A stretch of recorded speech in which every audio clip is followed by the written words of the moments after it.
Doctor Atif ਉਹ university of western Australia ਦੇ ਵਿੱਚ ਏਸ਼ੀਅਨ ਕੰਪਿਊਟਰ ਸਾਇੰਸ ਪੜ੍ਹਾਉਂਦੇ ਨੇ ਲੇਕਿਨ पंजाबी बोली और उर्दू बोली दे विच छोटियां साखियां और शायरी भी लिखते हैं। उर्दू पंजाबी बैठक दे विच परत दे विच भी वो एक्टिवली पार्टिसिपेट करते हैं और मैं उन्होंने बेनती करूँगा कि वो स्टेज पर आके जोड़े उन्होंने विचार ने वो साझे कर। सत श्री अकाल, अस्सलाम वालेकुम, जी आया हूँ। सब तो पहले तो मैं Sikh council of Western Australia, united Sikh पावा, स्टैंड विद कश्मीर के सब मित्रों का शुक्रगुजार हाँ कि उन्होंने इनू इतने सद्या है। मैं अज मामूली की अहमियत वह सीखना वह कल्चर नाल घट ते मामूली के बचाव से गल कराँगा। मेरा तारुफ तो इन्ना कराता है कि मैं यूनिवर्सिटी ऑफ वैस्टर्न आस्ट्रेलिया इस कंप्यूटर साइंस डिपार्टमेंट पढ़ाना। उत्थे असी जावा पाइथन जैसिया जबाना पढ़ाने जिन्होंने सीखना बड़ा मुश्किल है। माँ बोली ऐसी जबान है जिन्होंने सीखना नहीं पैंदा, वो माँ के दुध के नाल आ जाती है। मैं एक उर्दू ते पंजाबी की शायरी भी करता ते जिस तरह इन्हें दसिया उसके अलावा असी परथ इकट्ठ करते हैं उर्दू पंजाबी बैठक के नाम से। वो 2 हफ्तियां बाद असी बहने तो शायरी पंजाबी उर्दू ते कहानियां सुनने। माँ बोली जिहड़ी है वो जिंदा होंदी है, साह लैंदी है ते वक्त का उहदे उत्ते असर होता है। इसका मतलब होया कि तारीख भी माँ बोली का हिस्सा है। जिस तरह हुणे भरा जी ने दसिया सी, जबान जिहड़ी है वो कोई मुर्दा शै नहीं है, वो साह लैंदी है।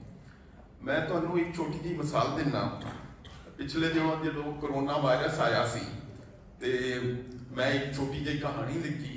उसका नाम करोना वायरस नहीं सी, ਉਹਦਾ नाम सुकूना वायरस सी। किसी ने कहा जिस तरह अंग्रेजी कहते हैं ना चिल, तो चिल वायरस। वो कहानी जो मैं लिखी छोटी जी, तो साडे दोस्त है ने अली अफजल पंजाबी के शायर भी ने, उन्होंने उस कहानी का पंजाबी तर्जमा किया मगर नज़म है। तो मैं अज अपनी गल उस पंजाबी नज़म नाल शुरू करना। कहानी की विचार ये है कि एक अजीब जिहा वायरस आया। वो वायरस इस तरह का है कि हर एक नूं नहीं वो असर करता, वो सिर्फ उन्होंने असर करता जोड़े बड़बोले ने, जोड़े झूठे ने। तो जो वो झूठा बोलता है ना वध के तो एकदम गिट्ठा हो जाता है वो वायरस के असर ना। तो जोड़े बाकी साढ़े वर्गे मजदूर ने उन्होंने कोई फर्क नहीं पैंदा। ये कहानी का एक ख्याल सी। ते पंजाबी नज़म साढ़े जोड़े दोस्त ने अली अफजल, उन्होंने कहा मैं 2 बंद वो पेश करना कि एक अनोखा वायरस यारो दुनिया ते सी आया। कुछ पासे सी सब सी चंगा, किथे हनेर मचाया। कुछ शहरों में हूद आलम, ना कोई आवे जावे। जो बड़ बोला मुँह नूं खोले वो निकाह हो जावे। पीर मिनिस्टर मौलवी जर्नल एंकर शैंकर कोई भी बच ना पाया। सब सी मुंह लुकाउंदे फिरदे, सब नूं पड़तू पाया। अद्धी लीड सी बोनी हुई, बाकी अंदरे बैठी। कई सियाणे बोले इन्ना जो बोया वो पाया। ते चूड़ियां आले मास संबंधे मुंह नूं बंद करावन। फिर भी आदत छड़ ना पावन, ये गल्लां कर जावन। सब नूं थोड़ा सुकून सी लभ्या, लोकी खुश सन फिरदे। इस सुकून के कारण ये वायरस सुकूना को आया। तारीख की गल हो रही है तो अपने बारे में मेरा ताल्लुक लहंदे पंजाब तो है, पर मेरे माँ प्यो का ताल्लुक चढ़ते पंजाब नाल सी।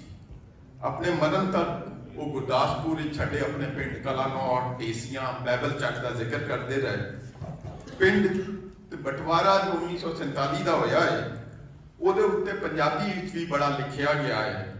साडे गुजरांवाले तो अमृता प्रीतम ने वारिस शाह नूं याद किया सी ते कहा सी कि अज अखां वारिस शाह नूं कितों कबरां विचों बोल ते अज किताबे इश्क दा कोई अगला वर्का फूल।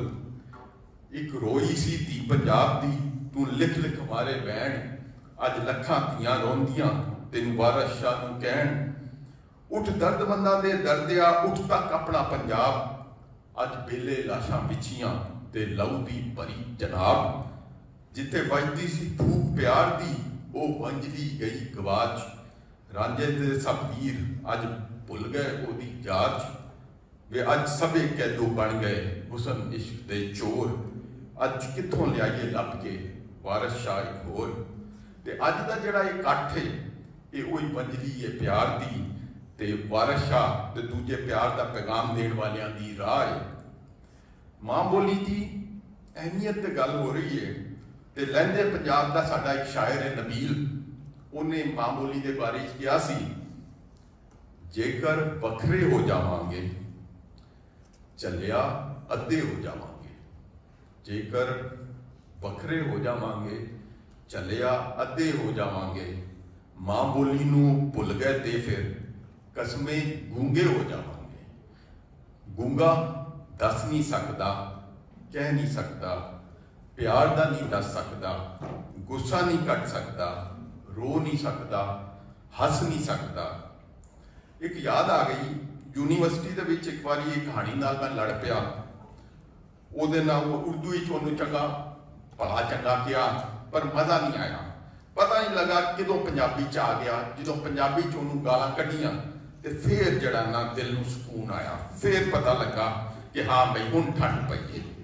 ते मां बोली विच प्यार है, मां बोली विच गुस्सा है, मां बोली च हसी है, मां बोली च अथरू ने, मां बोली सुपने ने, ख्वाब ने। मां बोली असल एक मां मंगर है, प्यार की जबान। सवाल ये पैदा होता है कि मां बोली की शै है। ये वो बोली है जिहड़ा अपने बंदा अपने आप सीख जाता है। किवें साइंस अज भी ये उत्ते परेशान है, अंदाजे ला रही है कि बाल नूं गिनती तो नहीं आउंदी पर वड्डियां वड्डियां गल्लां कर जांदा। ये किस तरह होया? कई थ्योरियां ने, नॉम चॉम्स्की लिंग्विस्टिक है, उन्हें लैंग्वेज एक्विजिशन डिवाइस LAD की थ्योरी दी है कि साडे दिमाग विच एक शै इसे लिए बनाई गई है कि वो मां बोली नूं सीखे, उन्होंने सिखाना नहीं पैंदा। इसके अलावा होर भी थ्योरियां ने, सिकनर ने एक थ्योरी दी है, पर मैं इन्हां थ्योरियां दे विच नहीं जा रहा क्योंकि मैं इन्हां दा माहिर नहीं। जिहड़े साडे दूसरे पैनल के माहिरीन ने वो दे उत्ते गल करनगे। मैं बस इन्ना जानना कि मां बोली नूं सीखना नहीं पैंदा, ਇਹਦਾ ਸਿੱਖਣਾ एक कुदरती अमल है। ये गल दसदी है, ग्रामर के चक्करां च नहीं पैंदी। असीं अपनी मां बोली की कोई ग्रामर नहीं सीखी। जो गल दसी दी है, मां बोली गल दसदी है तो गल बनाउंदी भी है। यह क्रिएटिविटी है कि गल नए तरीके की बना दे। एक बच्चा होर तरह की गल करता तो तुसीं बाज़ औकात सोचते हो कि ये इन्हें गल किस तरह बनाई है, इन्नी सोहनी गल। ये कुम्हार का कुंडा वो चाह के जिहदे उत्ते कई शक्लों के बर्तन तुसीं कट सकते हो, बर्तन वन समन्नी बर्तन, सोहने बर्तन। ये मां बोली है। ये बोली है, लिखना ना भी आउंदा होवे तद भी बोली जाती है। मां बोली बंदे की पहचान है, उसका कल्चर दसदी है। किस तरह असल जिस तरह मैं पहले कहा कि बोली एक जिंदा चीज़ है, ये पुरखा तो आती है। एक बच्चा जो मां बोली सुन के सीखता है, उन्होंने कोई सिखाता नहीं, वो बोलता है, मां प्यो खुश होते हैं, उन्होंने पता लग जाता है कि यही गल कहनी है। तो मां बोली ते की ओदी जबान अपने मां प्यो नूं सिखा रहे होंदे ने कि ओहदे वड्डे सिखा रहे होंदे ने? क्योंकि जो मां प्यो गल सिखा रहे होंदे ने, वो अपनी गल उन्होंने प्यो दादे ने सिखाई होंदी है, ਉਹਦੇ ਪਿਓ ने अपने दादे कोलों सीखी होंदी है। ते तुसी जो अपने बच्चियां नूं मां बोली सिखाते हो तो की तुसी सिखा रहे होंदे या तुहाडे वड्डे भी सिखा रहे होंदे ने? ਇਹਦਾ मतलब होया बोली भी जिंदा है तो तुहाडे वड्डे भी जिंदा ने जिहड़े उस बच्चे नूं पढ़ा रहे हैं। ये ताल्लुक बनता है। जिस तरह भरा जी ने पहले भी गल दसी, इस तरह कल्चर बनता है। मैं अपनी मां की गल करना, वो एक मुहावरा बोलती सी, कुकड़ी ने खे उड़ाई अपने सिर ते पाई। ये गल उन्हें अपनी नानी कोलों सीखी सी। अज मैं अपने बच्चों को यह सिखाई है। सवाल यह है कि मैं सिखाईए या मेरे किसी बड़े ने मेरे बच्चों को सिखाई है। तो बोली एक जिंदा चीज है। बोली साह लैंदी है, इस जमाने में साह लैंदी है। जो ये जमाने में साह लैंदी है तो उस वक्त का रंग आता है, उस वक्त की हिस्टरी, कल्चर, वर्तावा सब आता है। मैं क्योंकि शायरी नाल मेरी दिलचस्पी है, मैं लैंदे पंजाब का एक पंजाबी शायर है साबर अली साबर, उहदे कुछ शेर पेश करना जेड़े इस वक्त का रंग लाए ने। उहदी नज़म है लम्मी कहानी।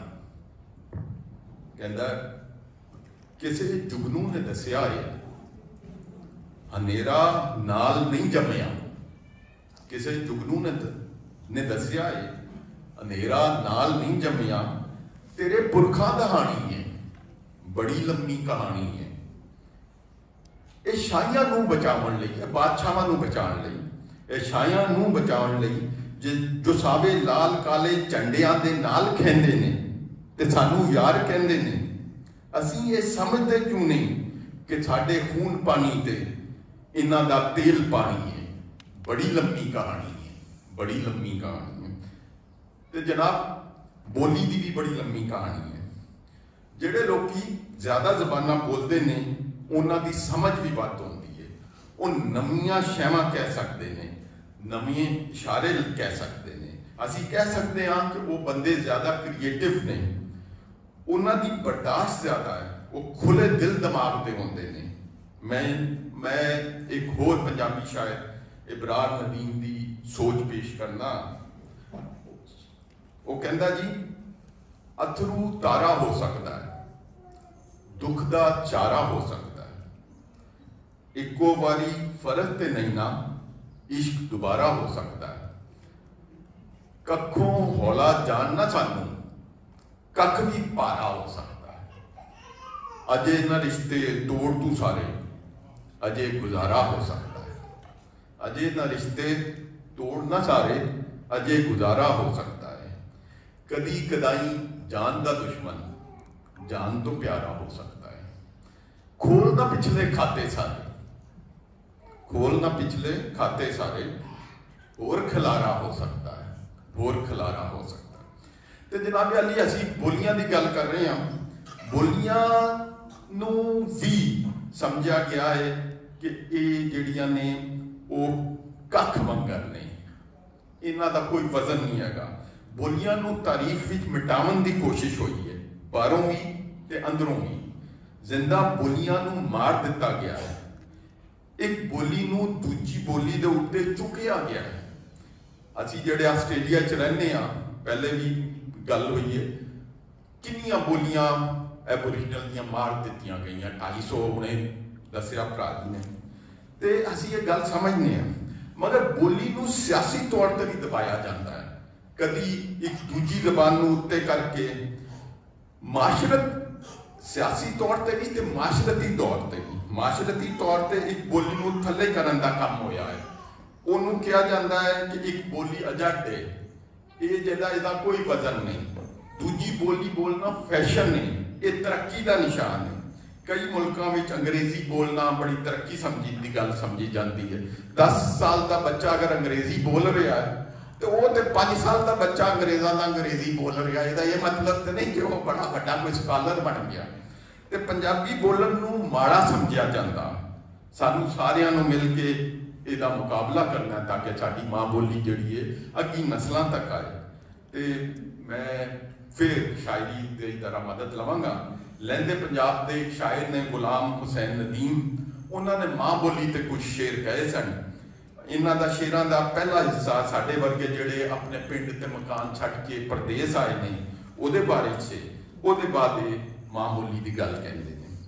ते वो कहंदे ने उठ शाह हुसैना वेख ला असी बदली बैठे भेस, साडी जिंद नमानी उगदी असां रुल गए विच परदेस, साडा हरदम जी कर लाउंदा साडी नहर वगावे अख, असां जिउंदे जी मर गए साडा माधू होया वख, सानू सब दमे दा डंदा, सानू सब समय दा डंदा, सानू पल पर चढ़दा जहर, साडे अंदर बेले खौफ दे साडे जंगल बन गए शहर, असां शव गवां विच डुब गए, साडी रुड़ गई है पतवार, साडे बोलन ते पाबंदियां, साडे सिर लटके तलवार, असां नैना दे खूह गेड़ के कीती वतर दिल दी पौं, ए बंजर रही नमाणनी सानू सज्जण तेरी सौं, असां उत्तों शांत जापदे, साडे अंदर लगी जंग, सानू चुप चपीता वेख के पाए आखण लोग मलंग।